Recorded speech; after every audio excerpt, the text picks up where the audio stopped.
All right. So I'm sharing some information concerning um, individualization for high school equivalency seekers, which are typically adult learners. Um, they are 16 and up.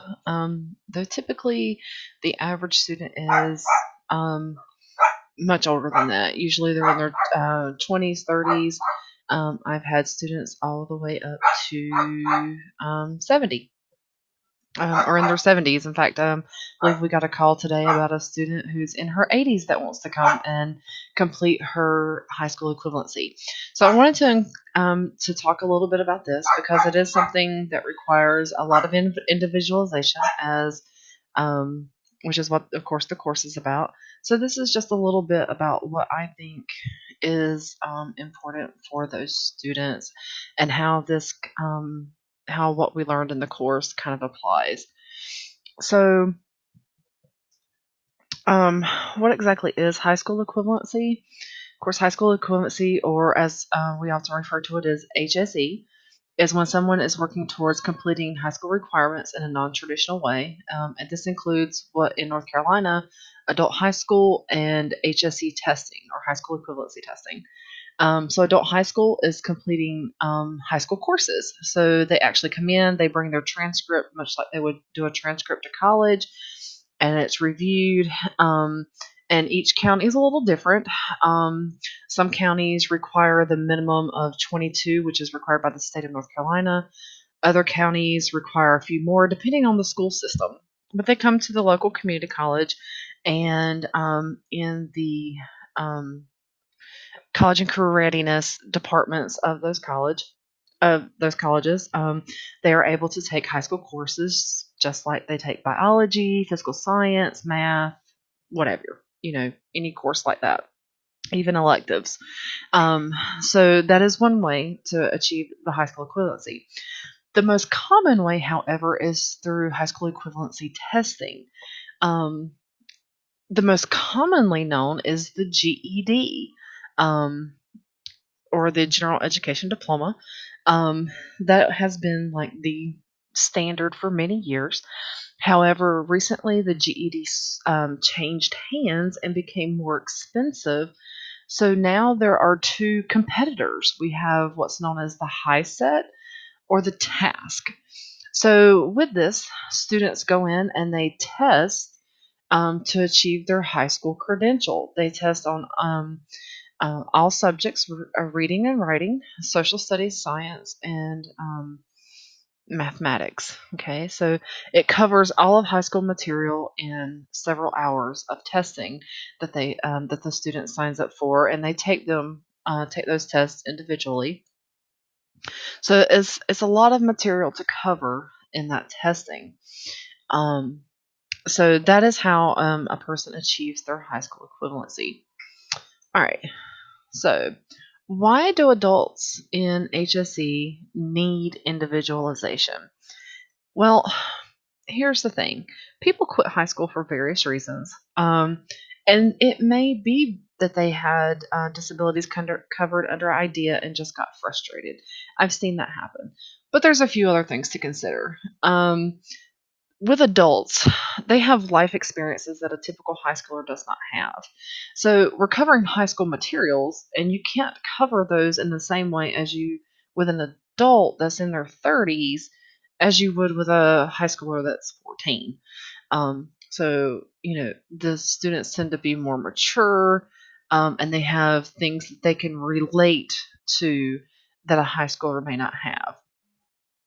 Um, a lot of our adult learners have gaps in their learning that have to be addressed. The first thing that comes to mind tends to be with math. Many students, we have to start with things like multiplication or with long division, more commonly with things like fractions. They just either they haven't used it in many years or they just never really grasped it when they were in school. Other students, some of our older students do tend to have undiagnosed learning disabilities that kind of require, I guess you could say, triage in the classroom. So there has to be individual things done for them to help them overcome um, even typically mild disabilities that went undiagnosed because, if they were in school in the 60s or 70s, it just kind of didn't apply. There just wasn't that knowledge there that there is today. So many of these students do need that individual, their own pathway. You can't do the traditional stand in front of the classroom and lecture the whole time. It just doesn't work. So how do you individualize for these students? As with traditional students, this is a very subjective question because it depends on the individual student. Um, but there's a lot of ways. There's some kind of general things that can be done. For example, when I was in the classroom, I would get to know the students and his or her goals. If they were interested in going into the nursing program, then we tried to relate things to nursing. If they, had to learn fractions and decimals and things like that, we talked about it in terms of how they had to measure out medications and things like that. It's important to identify those learning gaps. Again, like with the fractions or things like that, or nouns, verbs, whatever the subject may be. Educational fears. A lot of students actually have phobias about math. They were told by a teacher that they would never get it, or they just that's why they got frustrated and quit, or they just never got a concept. So it's important to address those fears and to help them work past them.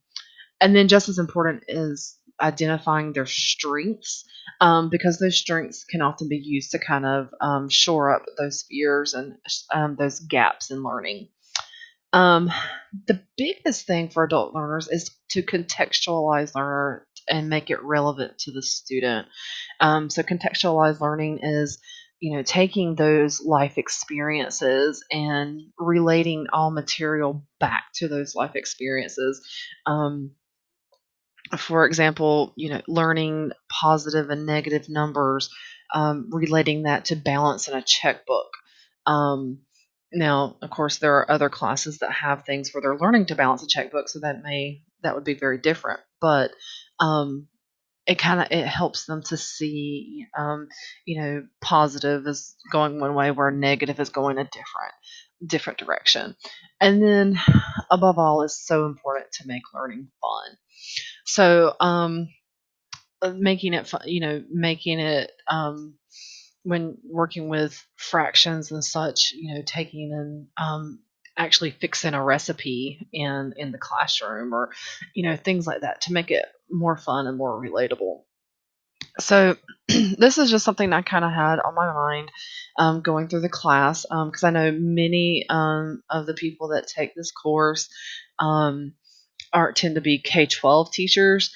I'm in a very different environment with a very different type of student, and so this is something that I was trying to relate all the information to, and how I can individualize for these particular students and how they are quite different from those K-12 students.